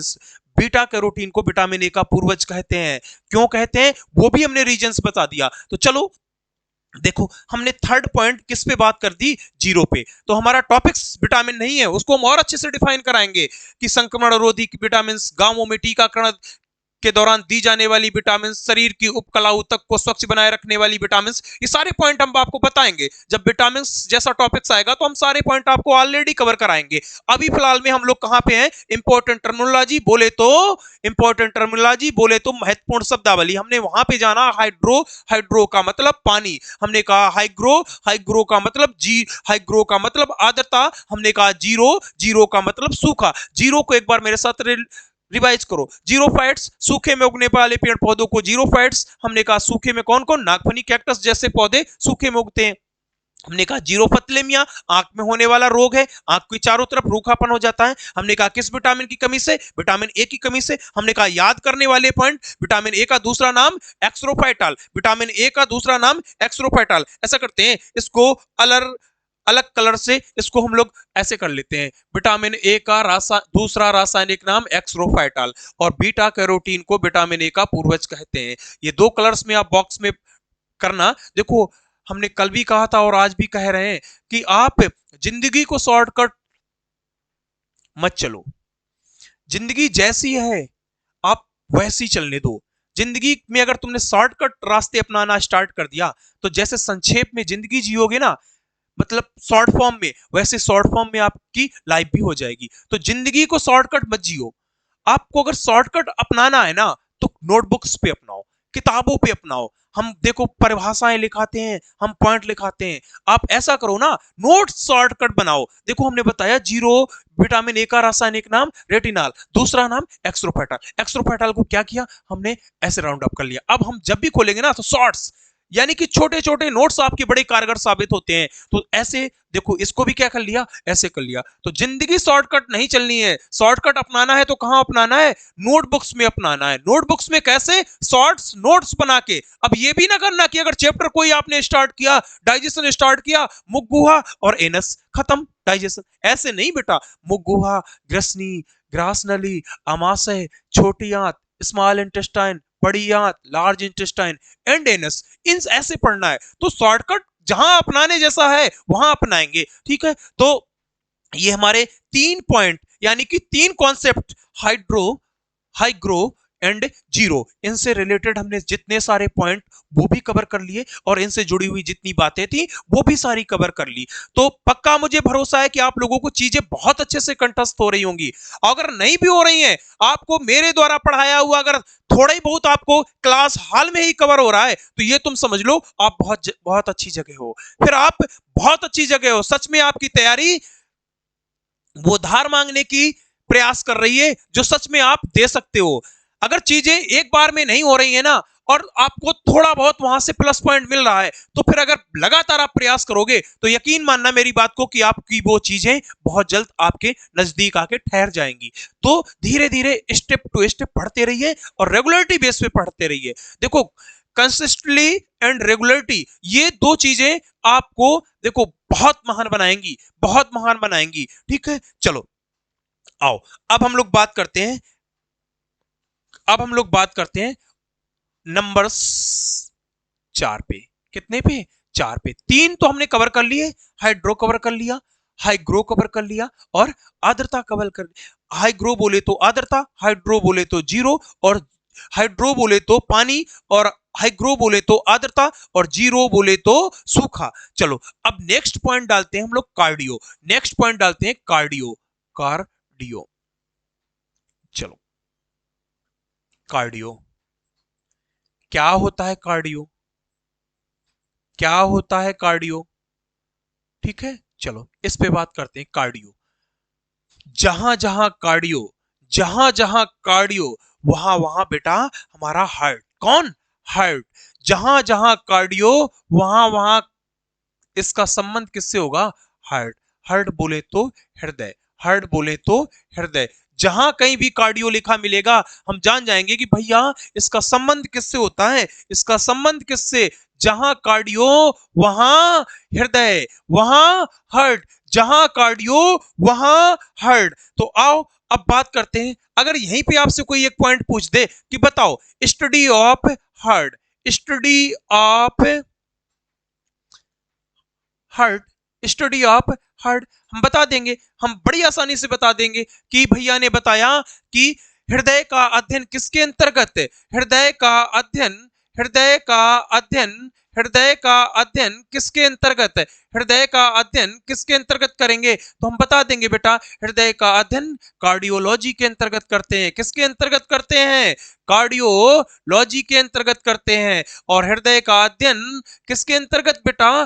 कार्डियोलॉजी के अंतर्गत करते हैं। हृदय का अध्ययन किसके अंतर्गत है? कार्डियोलॉजी के अंतर्गत करते हैं। तो स्टडी ऑफ हार्ट कार्डियोलॉजी, हृदय का अध्ययन कार्डियोलॉजी। देखो जहां कार्डियो मिला हम तुरंत किससे संबंध जोड़ रहे हैं उसका? हार्ट से। किससे संबंध जोड़ रहे हैं? हार्ट से। देखो, पढ़ा लिखा होना एक अलग बात है। पढ़ा लिखा होने के साथ साथ अगर सामाजिक दृष्टि से आप को समाज का भी बहुत अच्छा ज्ञान है तो आप पढ़े लिखे और अच्छे कहलाए जाओगे। कैसे और अच्छे कहलाए जाओगे? भाई, एक इंसान होगा बहुत ज्ञाता होगा लेकिन उसको सामाजिक तौर तरीके नहीं पता होंगे तो लोग उसको क्या कहते हैं? वो पागल है। क्या है? पागल है। वो बुद्धू है, ऐसे कहते हैं ना। लेकिन हम पढ़े लिखे होने के साथ साथ अगर सामाजिक दृष्टि से भी अच्छे नजर आते हैं तो हमारा कहेंगे ना, बड़ा योग्य है, बड़ा सभ्य लड़का है, बड़ा योग्य लड़का है, बड़ी सब लड़की है, बड़ी योग्य लड़की है। नहीं, यानी कि पढ़ा लिखा होना बहुत जरूरी है। पढ़ा लिखा होने के साथ साथ सामाजिक तौर तरीके भी, सामाजिक दृष्टि से भी मुझे बड़ा होशियार दिखना पड़ेगा, तभी हमारी पढ़ाई का फायदा है। माना, देखो, माना अगर किसी के घर में कोई चेस्ट से रिलेटेड यानी कि कोई हार्ट से रिलेटेड कोई पेशेंट है। अब आप गए, आप माना, हम नहीं कहते कि बीमारी किसी के घर में ना है, हम तो यही कहते भगवान बीमारी किसी को ना दे, चाहे उसको 2 वक्त की रोटी में सूखी रोटी और नमक दे, लेकिन उसके घर में बीमारी ना दे। बीमारी एक ऐसा है जो जीते जागते इंसान को मार के चला जाता है। बीमारी एक ऐसी बला है जो जीते जागते इंसान को मार के चली जाती है। अब हम क्या कहना चाह रहे हैं, आप मेरी बात को समझना। हमने माना कि किसी के घर में कोई हार्ट से रिलेटेड पेशेंट है। अब उस पेशेंट को आपको ले जाना है। आप पहुंचे कहां? अस्पताल पहुंचे। अब अस्पताल जाने के बाद में आपने रिसेप्शन में जाके देखा, रिसेप्शन खाली पड़ा था। अब आप अगर सच में पढ़े लिखे हो, आपको भली बात पता है कि हमारा पेशेंट काहे का है, हृदय से रिलेटेड है, तो आप रिसेप्शन में कोई बैठा हो चाहे ना बैठा हो, आपने गए, वहां पे लिस्ट वगैरह लगी होती है, आपने देखा कि हार्ट का डॉक्टर जो भी होगा वो कौन होगा? कार्डियोलॉजिस्ट होगा। कौन होगा? कार्डियोलॉजिस्ट, क्योंकि भैया ने बताया जहां कार्डियो वहां हृदय। देखा, कार्डियोलॉजिस्ट रूम नंबर 13। आप बिना पूछे, चाहे रिसेप्शन में कोई बैठा हो चाहे ना बैठा हो, आप गए, आप सीधा रूम नंबर 13 में एंट्री कर गए। और आपको ऑलरेडी पहले से पता है कि रूम नंबर 13 पे वो जो डॉक्टर बैठा होगा वो किससे रिलेटेड होगा? अगर उसके आगे कार्डियोलॉजिस्ट लिखा है तो वो किससे रिलेटेड होगा? हृदय से रिलेटेड होगा। तो देखो, पढ़ा लिखा होने का एक फायदा हो गया, आपने किसी से नहीं पूछा, लेकिन इस पढ़ाई का महत्व तो आपने वहां से निकाल लिया। अस्पताल में जाके इस पढ़ाई का महत्व तो आपने वहां पे निकाल लिया ना जाके। तो देखो, हमारा कहने का मतलब यही है कि पढ़ा लिखा होने के साथ साथ सामाजिक दृष्टि से भी हमें दिखना चाहिए। आपको पता होना चाहिए, आपको वो तौर तरीके आने चाहिए, आपको वो सलीका आना चाहिए कि इसका मतलब क्या होता है, इसका मतलब क्या होता है। तो देखो, हृदय से रिलेटेड हमने बताया कि जहां कार्डियो वहां हृदय, स्टडी ऑफ हार्ट कार्डियोलॉजी, हृदय का अध्ययन कार्डियोलॉजी। चलो, यहीं पे लगे हाथ हम एक और पॉइंट पे बात कर लेते हैं। हृदय से रिलेटेड एक जांच होती है, हृदय से रिलेटेड एक जांच होती है जो अक्सर हम लोग देखते हैं। कौन सी जांच? ईसीजी। कौन सी जांच? ईसीजी। बहुत बार पूछा जाने वाला प्रश्न कि ईसीजी का फुल फॉर्म क्या होता है? ये ईसीजी का फुल फॉर्म क्या होता है? तो देखो, ईसीजी का फुल फॉर्म होता है ईसीजी का फुल फॉर्म होता है इलेक्ट्रो कार्डियोग्राफ। क्या होता है? इलेक्ट्रो इंस्पर इलेक्ट्रोकार्डियोग्राफ। क्या होता है? Electro cardiograph. ये ईसीजी का फुल फॉर्म होता है। और ये कहाँ? ये हमारे हार्ट में होने वाली एक जांच है। आप लोगों ने कभी कराई होगी, और जिसने ना कराई होगी तो हम लोग देखते हैं टीवी वगैरह में, देखते हैं ऐसे करके, देखो ऐसे करके, ऐसे ऐसे करके, ऐसे ऐसे करके दिखती है ना, वही होती है हमारी ईसीजी। ऐसे ऐसे करके रेखाएं आती है ना, वही होती है हमारी ईसीजी। यानी कि ईसीजी जांच कहाँ पे होती है? हार्ट में होने वाली जांच है। कहाँ होती है बेटा? ये कहाँ होती है? तो हमें पता है ये जांच कहाँ होती है बेटा? ये हार्ट में होने वाली जांच है। हमने कहा इसका फुल फॉर्म क्या होता है? इलेक्ट्रोकार्डियोग्राफ। ठीक है, लगे हाथ यहीं पे एक पॉइंट और भी कवर कर लेते हैं। एक जांच और भी हम लोग सुनते हैं, ईईजी। क्या नाम है? ईईजी। ईईजी, इसका क्या फुल फॉर्म होता है? तो देखो, इसका फुल फॉर्म होता है इलेक्ट्रो इंस्पेरलो इलेक्ट्रो इंस्पेरलोग्राफ। क्या होता है? इलेक्ट्रो इंस्पेरलोग्राफ। क्या होता है? इलेक्ट्रो इंस्पेरलोग्राफ। अब ये जांच कहां पे होती है? तो हम लोग इसको भी जान लेंगे। ये जांच हमारे मस्तिष्क में होने वाली जांच है। कहां पे? मस्तिष्क में होने वाली जांच है, ब्रेन। यानी कि ये जांच कहां होती है? हमारे मस्तिष्क। मस्तिष्क बोले तो ब्रेन, मस्तिष्क बोले तो ब्रेन। मस्तिष्क की इकाई क्या होती है? न्यूरॉन। इसको न्यूरॉन भी कह सकते हैं। क्या कह सकते हैं? इसको न्यूरॉन भी कह सकते हैं। तो देखो, हृदय के अंदर होने वाली जांच को हम लोग क्या कहते हैं? ईसीजी कहते हैं। और मस्तिष्क के अंदर होने वाली जांच को हम लोग क्या कहते हैं? ईईजी कहते हैं। क्या कहते हैं? ईईजी कहते हैं। अब ईसीजी का फुल फॉर्म क्या होता है? इलेक्ट्रोकार्डियोग्राफ होता है।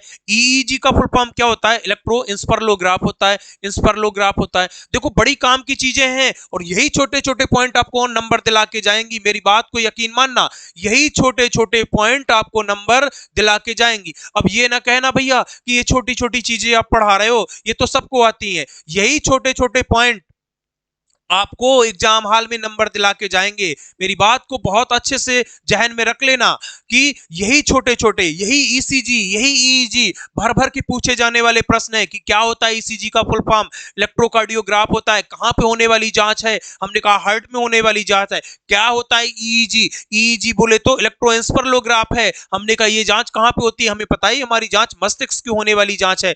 मस्तिष्क बोले तो ब्रेन, ब्रेन बोले तो न्यूरॉन, यानी कि मस्तिष्क की इकाई क्या होती है? न्यूरॉन होती है। चलो ठीक है, तो ये हमारे पॉइंट कार्डियो से रिलेटेड हमने क्या क्या जान लिया। हमने कहा जहां जहां कार्डियो वहां वहां हार्ट, जहां जहां कार्डियो वहां वहां हार्ट। हमने कहा स्टडी ऑफ हार्ट कार्डियोलॉजी, हमने कहा हृदय का अध्ययन कार्डियोलॉजी, हमने कहा ईसीजी बोले तो इलेक्ट्रोकार्डियोग्राफ यानी कि हार्ट, हमने कहा ईईजी बोले इलेक्ट्रोएंसेफेलोग्राफ, हमने कहा ये मस्तिष्क में और ये हार्ट में। ठीक है, चलो थोड़ा सा यहीं पे और हम एक्स्ट्रा जान लेते हैं। थोड़ा सा और हम लोग एक्स्ट्रा क्या जान लेंगे बेटा? हम लोग जान लेंगे, हमने कहा कि ये जो ईसीजी जांच है, ये जो ईसीजी जांच है, हमने कहा ये इसका फिगर कैसे बनता है? अभी जस्ट हमने आपको बना के दिखाया। इसका फिगर कैसे बनता है? इसका फिगर बेटा ईसीजी का फिगर ऐसे बनता है, ऐसे बनता है। ईसीजी का फिगर कैसे बनता है? ईसीजी का फिगर ऐसे बनता है। कैसे बनता है? देखो, ये ऐसे है ना, यानी कि अगर इसको, इसी को हम लोग और भी कैसे लिखते, इसी को हम लोग और भी लिख देते हैं P Q R S T. क्या कहते हैं? P Q R S T, यानी कि इसी को कह देते हैं P Q R S T waves. क्या कह देते हैं? P Q R S T waves, यानी कि P Q R S T तरंगे। कौन सी? P Q R S T तरंगे, या P Q R S T waves बोले, या P Q R S T graph बोले, कुछ भी बोल सकते हैं। P Q R S T graph क्या कहते हैं? ग्राफ कहते हैं।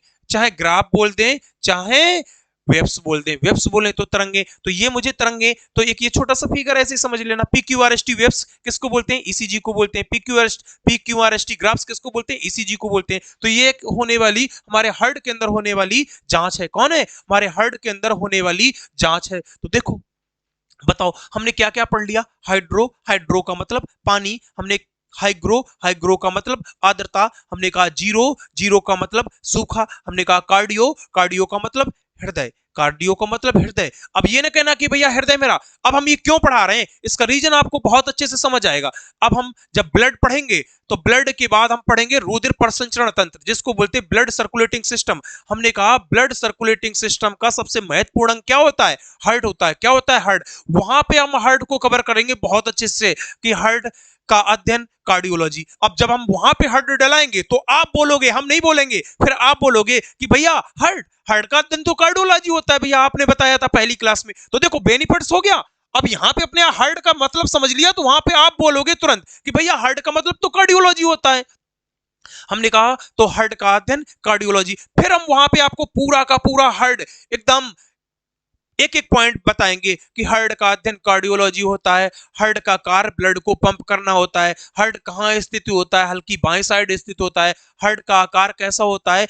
बंद मुट्ठी का आकार होता है। हार्ट का वजन कितना होता है? लगभग अप्रोक्स में 300 ग्राम होता है। वो सारी चीजें हम लोग बताएंगे। हार्ट में कितने चेंबर होते हैं? 4 चेंबर होते हैं, 2 आलिंद होते हैं, 2 निलय होते हैं। तो ये सारी चीजें लास्ट का टॉपिक्स है। जब हम वहां आगे पढ़ेंगे ब्लड चैप्टर्स, तो वहां पे इन चीजों को हम लोग एक बेहतरीन वे पे समझने की कोशिश करेंगे। अभी फिलहाल में हमें इतना पता है कि हार्ट का मतलब, हार्ट का मतलब कार्डियो, कार्डियो का मतलब हार्ट। और हमने कहा हार्ट के अंदर होने वाली जांच ईसीजी, ईसीजी का फुल फॉर्म इलेक्ट्रोकार्डियोग्राफ। ये जांच कहां पे होती है? हार्ट में होती है। इन्हीं को पीक्यूआरएसटी वेव्स बोलते हैं, इन्हीं को पीक्यूआरएसटी ग्राफ्स भी बोलते हैं। ठीक है, तो ये देखो चार चीजें, चार कॉन्सेप्ट हमारे क्लियर हो गए। चलो अब हम लोग डालते हैं पांचवा कॉन्सेप्ट। कौन सा बेटा? पांचवा कॉन्सेप्ट। ठीक है, चलो पांचवें कॉन्सेप्ट पे चलते हैं हम लोग। पांचवें नंबर का कॉन्सेप्ट क्या है बेटा? पांचवें नंबर का कॉन्सेप्ट क्या है? पांचवें नंबर का कॉन्सेप्ट है बेटा, अब हम लोग डालेंगे और नीथो। और नीथो, और नीथो, और नीथो। क्या लिखा बेटा हमने? और नीथो, ऑर्निथो। चलो ठीक है, ऑर्निथो का मतलब, ऑर्निथो जहां जहां ऑर्निथो वहां वहां पक्षी, वहां वहां पक्षी, जहां जहां ऑर्निथो वहां वहां पक्षी। पक्षी बोले तो बर्ड्स, पक्षी बोले तो बर्ड्स। जहां जहां ऑर्निथो वहां वहां पक्षी, जहां जहां ऑर्निथो वहां वहां पक्षी। अब मेरी बात को ध्यान देना अच्छे से। अब अगर कोई आपसे पूछ दे, कोई आपसे पूछ दे कि ऑर्निथोलॉजी के अंतर्गत, ऑर्निथोलॉजी के अंतर्गत किसका अध्ययन करते हैं? ऑर्निथो लॉजी के अंतर्गत, ऑर्निथोलॉजी के अंतर्गत किसका अध्ययन करते हैं? तो बेटा स्टडी ऑफ बर्ड्स। किसका? Study of birds, study of birds, यानी कि पक्षियों का अध्ययन। यानी कि पक्षियों का अध्ययन किसके अंतर्गत? पक्षियों का अध्ययन किसके अंतर्गत? ऑर्निथोलॉजी के अंतर्गत। पक्षियों का अध्ययन किसके अंतर्गत?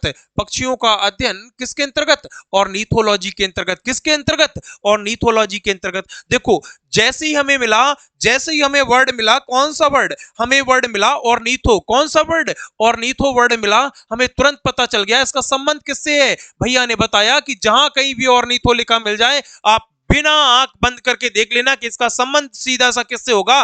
पक्षी से होगा। किससे होगा? इसका सीधा सा संबंध किससे होगा बेटा? पक्षी से होगा।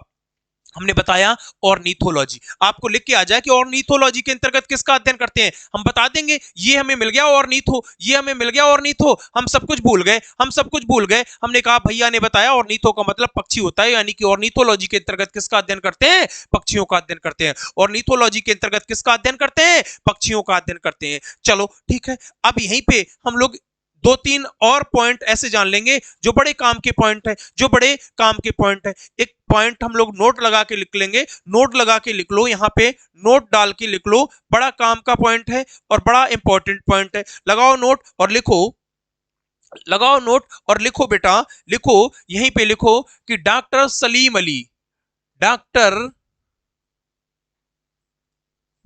सलीम अली, डॉक्टर सलीम अली राष्ट्रीय, डॉक्टर सलीम अली राष्ट्रीय पक्षी, डॉक्टर सलीम अली राष्ट्रीय पक्षी अनुसंधान केंद्र, डॉक्टर सलीम अली राष्ट्रीय पक्षी अनुसंधान केंद्र कहां है? तो हमारा उत्तर होगा बेटा डॉक्टर सलीम अली राष्ट्रीय पक्षी अनुसंधान केंद्र कहां है?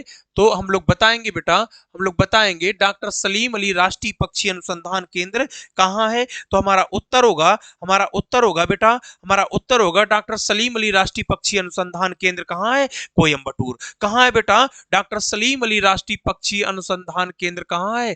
कोयम्बटूर। कहां है बेटा? कोयम्बटूर। ये कोयम्बटूर कहां पड़ता है? तमिलनाडु में। टीएन बोले तो तमिलनाडु में। तो डॉक्टर सलीम अली राष्ट्रीय पक्षी अनुसंधान केंद्र कहां है? कोयम्बटूर में। तो देखो एक हमारा पॉइंट यहां से ये भी कंप्लीट हुआ। अब यहीं पे इन्हीं डॉक्टर सलीम अली को, किन्हें? इन्हीं डॉक्टर सलीम अली को किस नाम से हम लोग जानते हैं? इन्हीं डॉक्टर सलीम अली को हम लोग जानते हैं बर्ड्समैन ऑफ इंडिया के नाम से। किस नाम से? बर्ड्समैन ऑफ इंडिया के नाम से किसको कह जानते हैं? Birds man of India, birdsman of India, birdsman of India के नाम से किसको जानते हैं? तो हमने कहा बर्ड्समैन ऑफ इंडिया के नाम से डॉक्टर सलीम अली को जानते हैं। किसको जानते हैं? डॉक्टर सलीम अली को जानते हैं। डॉक्टर सलीम अली को जानते हैं। किसको जानते हैं? डॉक्टर सलीम अली को जानते हैं बर्ड्समैन ऑफ इंडिया के नाम से। बर्ड्समैन ऑफ इंडिया के नाम से किसको जानते हैं? डॉक्टर सलीम अली को जानते हैं। तो देखो बर्ड्समैन इंडिया के नाम से डॉक्टर सलीम अली, डॉक्टर सलीम अली राष्ट्रीय पक्षी अनुसंधान केंद्र कोयम्बटूर। और हमने कहा जहां जहां और नीत हो वहां वहां पक्षी, जहां जहां और नीत हो वहां वहां पक्षी। अब और नीत हो लिखा मिल गया, देखो कैसे याद कर लेंगे, देखो ऐसे याद कर लेंगे, देखो ऐसे याद कर लेंगे। और नीत हो एक बार देखना, देखो हमें सिर्फ याद करना है, बाकी कुछ नहीं करना है। हमें अगर चीजें याद हो जाएं वही बड़ी बात है। ऑर्निथो, ऑर्निथो को हम लोग ऐसे भी लिख सकते हैं, उडनिथो, उडनिथो अपनी तरफ से। उड का मतलब, उड का मतलब उड़ना, और उड़ता कौन है बेटा? पक्षी। बस खत्म कहानी, हो गई याद, हो गया याद। ऑर्निथो को हमने उड़निथो लिख दिया, उड़ का मतलब उड़ना, उड़ता कौन है? पक्षी, और पक्षी तो हमें पता चल गया जहां जहां ऑर्निथो वहां वहां पक्षी। हमने कहा ऑर्निथोलॉजी के अंतर्गत पक्षियों का अध्ययन करते हैं। हमने कहा नोट डाल के हमने एक पॉइंट डाला कि डॉक्टर सलीम अली राष्ट्रीय पक्षी अनुसंधान केंद्र कहाँ है? हमने कहा कोयम्बटूर में है। कोयम्बटूर कहाँ पड़ता है? हमने कहा तमिलनाडु में पड़ता है। हमने कहा बर्ड्समैन ऑफ इंडिया के नाम से किसको जानते हैं? हमने कहा बर्ड्समैन ऑफ इंडिया के नाम से डॉक्टर सलीम अली को जानते हैं।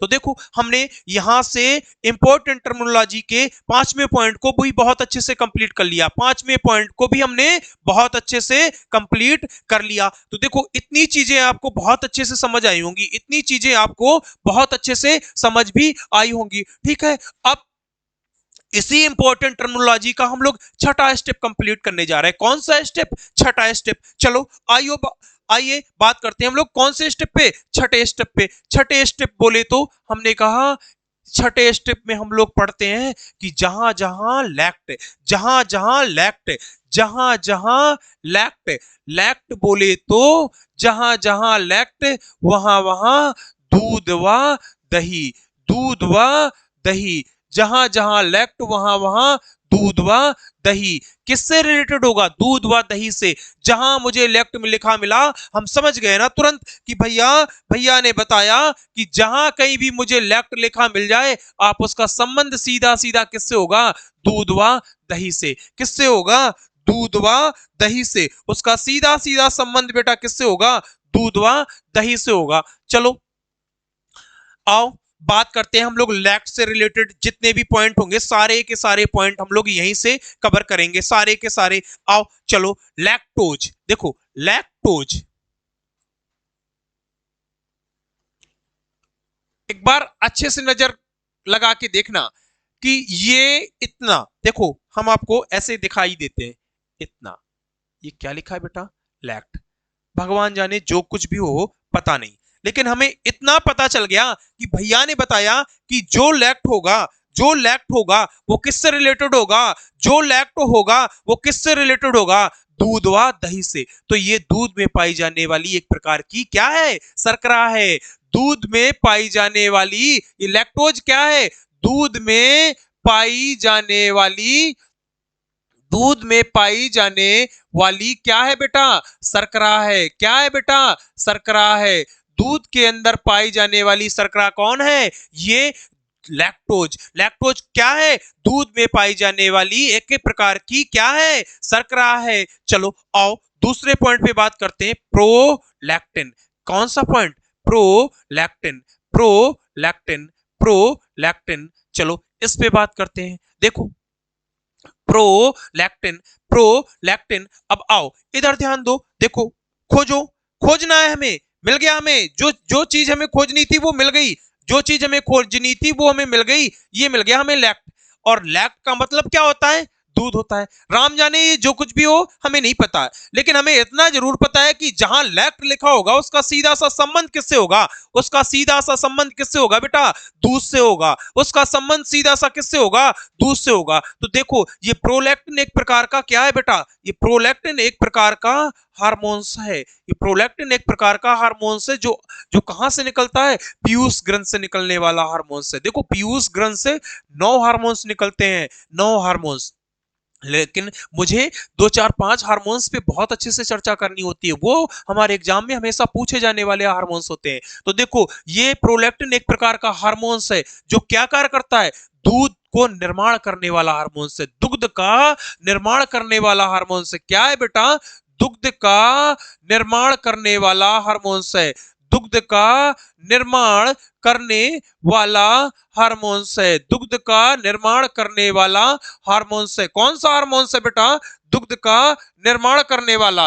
दूध का निर्माण करने वाला हार्मोन्स कौन है? प्रोलैक्टिन है। कौन है बेटा? प्रोलैक्टिन है। दूध का निर्माण करने वाला हार्मोन्स कौन है? प्रोलैक्टिन है। तो देखो लैक्ट, लैक्ट का संबंध दूध, हमने कहा लैक्टोज, हमने कहा क्या है? दूध में पाई जाने वाली एक शर्करा है। हमने कहा प्रोलैक्टिन, हमने कहा दूध निर्माण करने वाला एक हार्मोन्स है। इसी का एक थर्ड पॉइंट और कवर करते हैं, इसी का थर्ड पॉइंट एक और कवर करते हैं। देखो, इसी का थर्ड पॉइंट एक और कवर करते हैं। इसी के थर्ड पॉइंट का नाम है बेटा, हमने कहा लैक्टो बेसिलस। क्या नाम है? Lacto bacillus. क्या नाम है? Lacto bacillus. अब ये लैक्टो बेसिलस, देखो मिल गया हमें लैक्ट, खत्म बात, मिल गया। जो चीज हमें खोजनी है वो हमें सीधा सा मिल गई, हम सब कुछ भूल गए। हमने कहा ये जो कुछ भी होगा दूध और दही से होगा। तो ये लैक्टोबैसिलस बेटा क्या है? तो लैक्टोबैसिलस दूध को दही बनाने वाला बैक्टीरिया है। क्या है?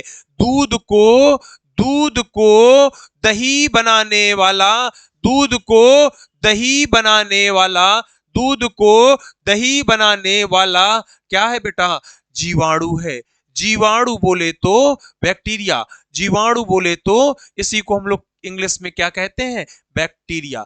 जीवाणु बोले तो बैक्टीरिया, जीवाणु बोले तो बैक्टीरिया। यानी कि दूध को दही बनाने वाला बैक्टीरिया कौन है? लैक्टोबैसिलस है। दूध का निर्माण करने वाला कौन है?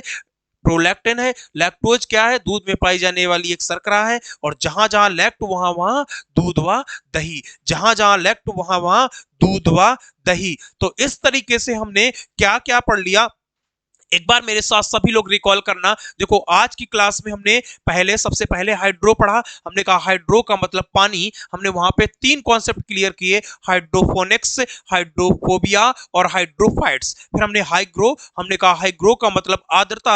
हमने कहा नमी वाले क्षेत्र को आर्द्रता कहते हैं। हमने कहा हाइग्रोमीटर के अंतर्गत आर्द्रता मापने का यंत्र होता है। फिर हमने कहा जीरो, जीरो का मतलब सूखा। हमने जीरोफाइट्स को कवर किया, जीरोफथलेमिया को कवर किया। हमने कहा कार्डियो, कार्डियो का मतलब हृदय, और हमने कहा कार्डियो से रिलेटेड ईसीजी को भी कवर किया। फिर हमने कहा लैक्ट, लैक्ट का मतलब दूध और दही। और एक पॉइंट हमने और भी कंप्लीट किया जिसका नाम है ऑर्निथो। तो ऑर्निथो का मतलब पक्षी। इनसे जुड़े हुए जितने पॉइंट थे, देखो हमें कुछ नहीं, अगर अंदर का नहीं याद कर सकते हो, हमें पता है कि आपको मरोद्भिद, जलोद्भिद थोड़ा सा डिफिकल्ट दे रहे होंगे, लेकिन छोड़ो, हमें इतनी चीज तो पता है कि हाइड्रो का मतलब पानी। अगर हाइड्रो देखेगा तो आप उसका अंदाजा लगा लोगे कि इसका संबंध किससे है? पानी से है। हाइग्रो मिलेगा तो आर्द्रता, जीरो मिलेगा तो सूखा, कार्डियो मिलेगा तो हृदय, ऑर्निथो मिलेगा तो पक्षी, लैक्ट मिलेगा तो दूध और दही। तो इतना तो हमारा कंप्लीट हो गया। अगर इतना कंप्लीट हो गया तो आप समझ लो कि आपने बहुत कंप्लीट कर लिया। और इसी धीरे धीरे इसी कॉन्सेप्ट को धीरे धीरे आगे, धीरे धीरे स्टेप टू स्टेप पढ़ते हुए चलेंगे तो आगे चीजें बहुत अच्छे से कवर हो जाएंगी, बहुत अच्छे से कवर हो जाएंगी। इस चैप्टर में भले ही 2 से 3 दिन लग जाएं, लेकिन यकीन मानना ये चैप्टर आपको क्या दे के जाएगा ये हम अपने शब्दों से बयान नहीं कर सकते हैं। बस आप मुझ पे भरोसा रखना। और भरोसा एक ऐसी चीज है जो आदमी को कहां से कहां ले जाती है, ये बहुत बड़ी बात है। तो आप मुझ पे भरोसा रखना, और हम आपको इस भरोसे के प्रति अगर खरा ना उतरे तो आप हमसे कहना, ठीक है? हम आपको एक एक पॉइंट पे बहुत अच्छे से चर्चा करेंगे और बहुत अच्छे से याद भी कराए चलेंगे, याद भी कराते चलेंगे। और आप क्या करिएगा, एक प्रॉपर नोट्स बनाइएगा। कहते ना कि जितना जिसका ये जितना जितना जिसका ये पेन चलेगा उसका उतना माइंड चलेगा। एक बेहतरीन नोट्स बनाइएगा, और उस नोट्स के माध्यम से भाई आज हमने आपको, आप ओरल पढ़ोगे, आपको आज हमने याद करा दिया, आपको याद बना रहेगा, 2 4 5 6 दिन और बना रहेगा, लेकिन उसके बाद में चीजें हटने लगती हैं, चीजें हटने लगती हैं। तो अगर नोट्स बना लोगे ना, तो हमने पहले भी बताया कि साइंस एक स्टैटिक्स पोर्शन है। कैसा? स्टैटिक्स पोर्शन है जो कभी ना बदलने वाला। आज आपने पढ़ ली 2025 में जो साइंस पढ़ ली, वही 2035 में भी पढ़ोगे तो यही साइंस रहेगी। यही लैक्ट का मतलब दूध में निकलेगा, कभी नहीं बदलेगा कि लैक्ट का मतलब दूसरा हो गया, कभी नहीं होगा। यही ऑर्निथो का मतलब पक्षी होगा, इसी कार्डियो का मतलब हृदय होगा। तो हमेशा यही रहने वाला है। चलो, तो आज हम अपनी क्लास को आज यहीं तक रखते हैं। मिलते हैं नेक्स्ट क्लास में, तब तक के लिए ऑल द बेस्ट। अच्छे से पढ़ाई सभी लोग करिएगा, और आई होप आप बताना, देखो क्लास कैसी लगती है। आपका कमेंट्स मेरे लिए मोटिवेशन जैसा होता है। आप कमेंट्स करके मुझे बताइएगा कि भैया आपकी क्लास मुझे समझ आ रही है, नहीं आ रही है। तो क्लास का मोटिवेशन आपका कमेंट्स होता है। अगर क्लास अच्छी लगी हुई लगी हो तो चैनल को सब्सक्राइब करिएगा, लाइक करिएगा, शेयर करिएगा और एक बेहतरीन सा कमेंट्स जरूर डालिएगा। कमेंट्स, आपका कमेंट्स मेरे लिए मोटिवेशंस का कार्य करता है। मेरे लिए किसका कार्य करता है? मोटिवेशंस का कार्य करता है। चलो फिर ठीक है, आज हम अपनी क्लास को यहीं तक रखते हैं, मिलते हैं नेक्स्ट क्लास में। तब तक के लिए ऑल द बेस्ट, अच्छे से सभी लोग पढ़ाई करिएगा। जय हिंद।